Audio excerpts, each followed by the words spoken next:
liền mà mày thông minh trâu bị màu lệch ơi đi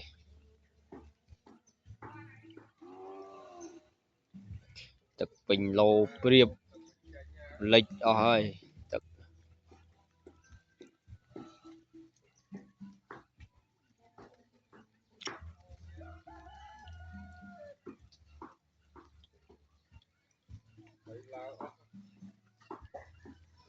là ấy thì là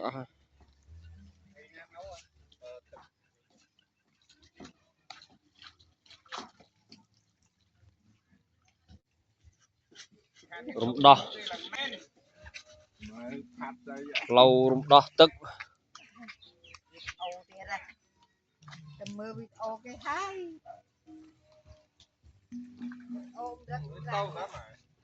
hồ ra bên đây về hồ ăn toàn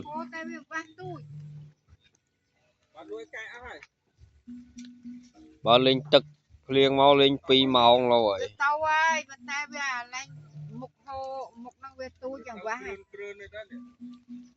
làm món về ai ai ăn không thật rồi chân cái hụt ở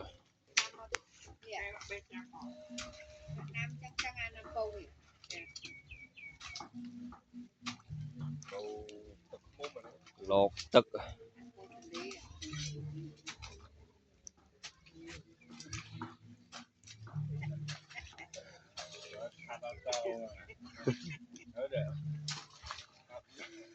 anh cho anh hộ nghe ơi bên kia mày cầu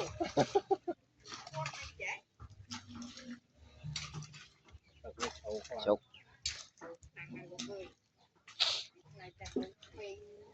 mình mau lên như đó là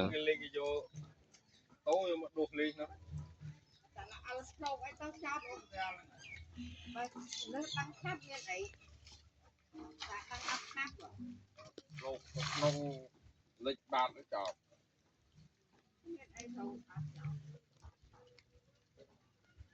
chọn